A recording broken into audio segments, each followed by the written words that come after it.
My mother kicked me out and went no contact with me because I talked to my grandparents, whom she had gone no contact with before I was born, and no one will tell me why.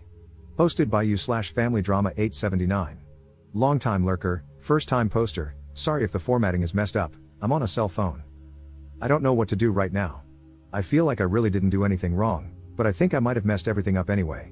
I'll try to be succinct. I don't know where this starts. I have two younger sisters, 10 and 5. My mom has never really talked about her parents. When I first signed up for Facebook, one of the conditions was that I had to let her block them, and my uncle, and make my profile private, just for real life friends. I think I remember us changing phone numbers when I was about 7 or 8 because bad people know it. I know they sent letters and cards on Christmas and our birthdays, but she always threw them away immediately. This year was the first year I've been away from home, and out of my mother's control, and I started receiving my letters from Grandma. Mom wasn't there to hide them or throw them away.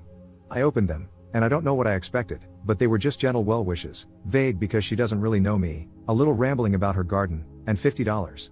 That was it. No fire and brimstone, no insults. It was just Grandma E. The Christmas one was the same, but with $100. I kind of wonder if there was money in all the cards my mother threw away. I don't know. I was expecting Bible quotes and pictures of terminated fetuses or something. Mom said they kicked her out when she got pregnant with me, for being pregnant. That's kind of all she's ever said about it, and it never occurred to me before to ask for more details. I know she stayed with her lifelong best friend's family, I'll call her Auntie Carol, until I was born, and she married my dad, Auntie Carol's brother, 4 years later when she was 20. That's really all I know. A few months ago, I got really bored and curious. Grandma's letters were pretty harmless and cute, and they were addressed to me. I'm an adult, I don't have to ask my mother for permission to talk to someone. I don't know why I feel so defensive, I didn't do anything wrong. I sent a message to, I'll call my mother's family Smith, Grandma Smith, and she responded within a day. She was excited to hear from me. Could we meet?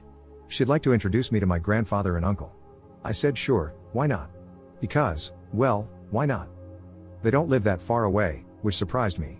They're about 50 miles from my school and 80 miles from home. I met them, and they were just people. We didn't have anything in common. They aren't voting for Trump, so they're not that brand of old white people. My uncle looks just like my mother but balding. It was nice to meet family I didn't know before, but it wasn't a revelation.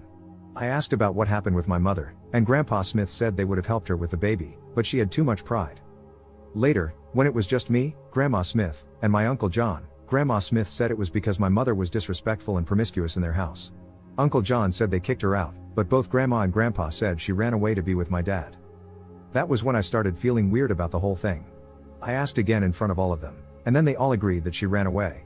I didn't want to start a fight or anything, so I left it at that. I went back to school and promised to keep in touch. Which brings us to now. I was home for spring break, and I brought up this whole situation today with my mother because, at this point, I just want answers about why we never talked to these perfectly normal people all my life and what really happened between them. And my very calm, very intelligent mother completely flipped her crap. She started yelling, "Why would you do that? What do you mean you were in their house?"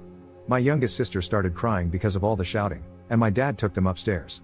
My mom calmed down a bit and started trying to make me promise never to talk to them again. I wouldn't, because she still won't say what happened, if anything.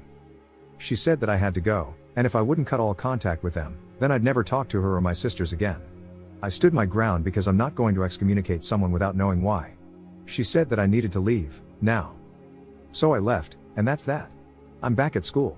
My dad won't answer the phone, and I'm blocked on my mother's Facebook. I called Auntie Carol, and I barely got 2 words out before she said, "Why would you do that? You need to work it out with your mother," and hung up. I don't know what to do. No question, if I had to choose, of course, I'd choose my mom, dad, and sisters over the grandparents and uncle I barely know, but I don't think I should have to. I don't know why my mother is being so extreme about this. I feel like they must have murdered my mom's puppy in front of her or something, but if she would just tell me that instead of getting so upset over nothing, I wouldn't mind cutting them off as much.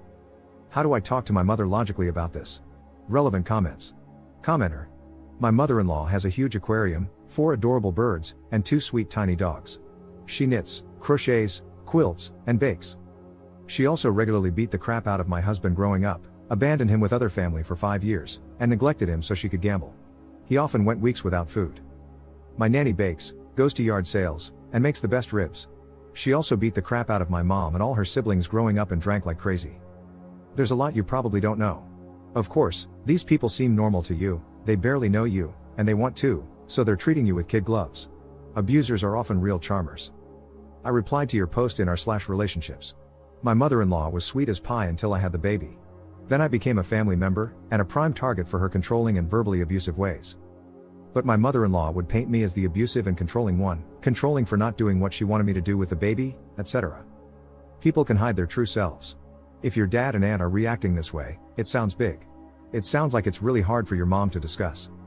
Where they're saying she ran away to be with your dad, but everyone else is saying she was kicked out, and them calling her promiscuous, my guess would be that they issued an ultimatum, your dad or them/their support. They may have even wanted her to get a termination. To them, her choosing not to terminate and staying with your dad would be running away with your dad. To her, it would be them kicking her out for being with him. Which side you're on can skew your perspective. That's just one possibility, though. It could be anything. It happens. It happened to my close friend at 17, she moved in with her boyfriend. I feel like you potentially approached this the wrong way, maybe a bit confrontational? Why aren't these completely normal people in my life? Would put her on the defensive quickly. You should have approached her with the letters and explained that you're an adult now and would like to know why you're not permitted to talk to these people. Going there without telling her was, to her, an immense betrayal, and in her mind, if she was abused, incredibly dangerous. Ops response. The way they said it was like she was an uncontrollable wild child, and they would have helped if she had just let them. I just thought she was young. But that's not my mother. That's not my mother at all. There isn't a wild bone in her body. There are charts upon charts and appointments on calendars for everyone, and she knows my schedule better than I do. Sometimes I call her, and she doesn't even bother with hello, she just skips right to the answer to whatever question I have because I swear she's psychic. I love my mother, and I don't want to hurt her. You're right, I did come at it abruptly, like it was a little problem that she was making up. I think I did scare her. I didn't mean to.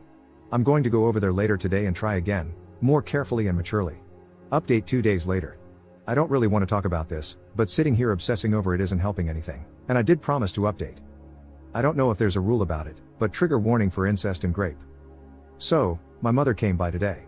I was going to go home and try to talk to her, but she beat me to it. She wasn't upset anymore. She was just really tired and sad. Before anything else, I know a lot of people guessed yesterday about what happened, but if everyone could just not say I told you so, I'd really appreciate it. I apologized as much as I could. I told her about the letters, how they just seem so normal, and I asked why she always throws them away unopened if there might be money in them. She told me they put money in them so that she'll open them, and she said, I know they look harmless, but they're in a secret code that they know only I'd understand. They're upsetting and tiring and pointless, and that's why I just throw them away. She looked at the Christmas card and told me that it used to be her job to tend to the garden because it was supposed to teach her patience and discipline. She said she had to tend it every day, no matter the weather.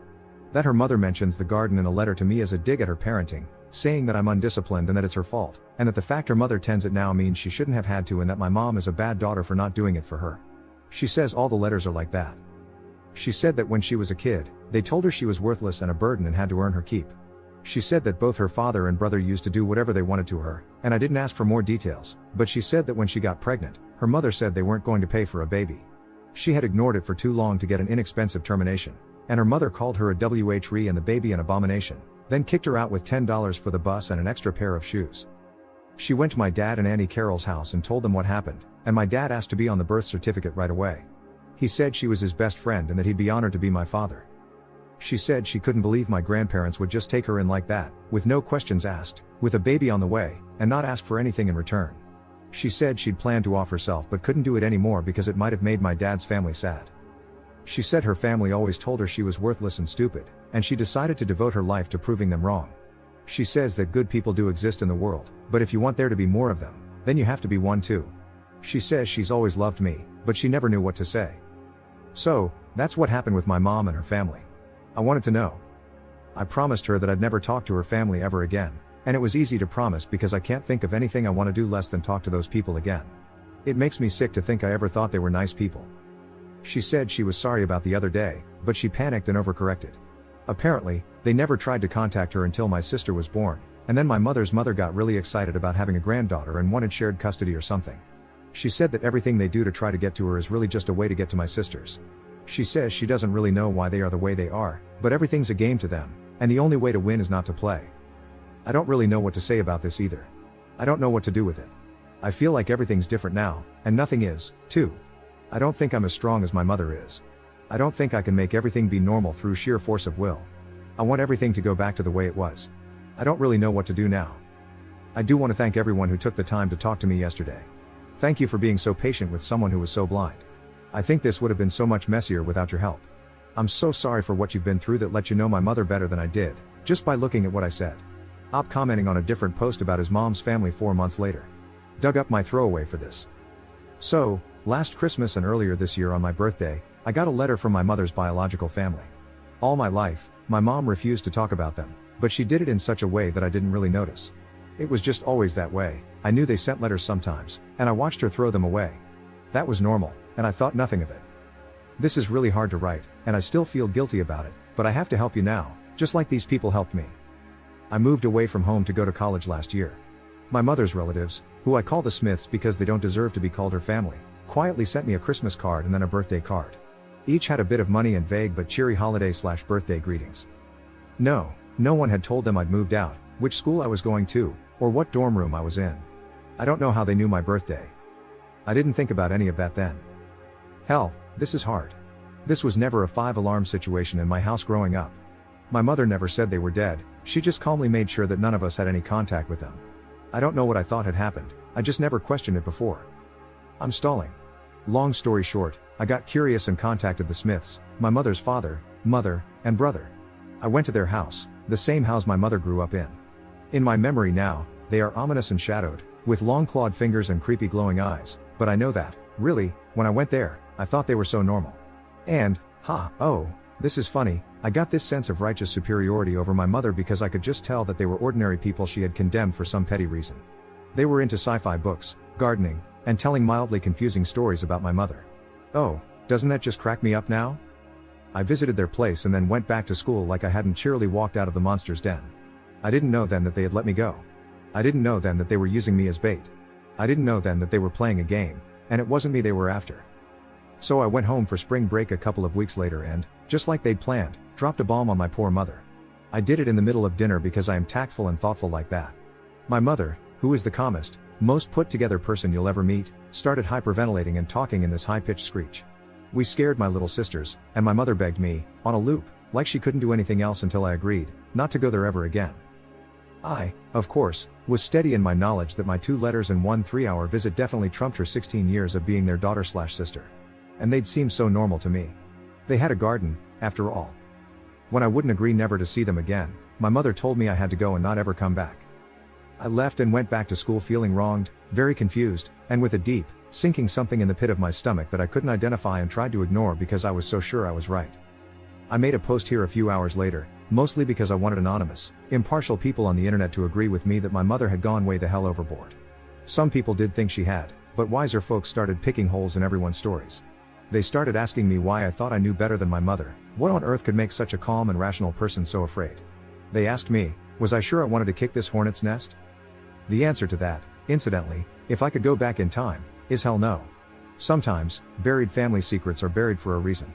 I've already written a novel here, and to be honest, I'm still kind of messed up because of this whole fiasco, but the short of it is that there was physical, emotional, and SA going on in that household, and my mother only barely got out of there alive.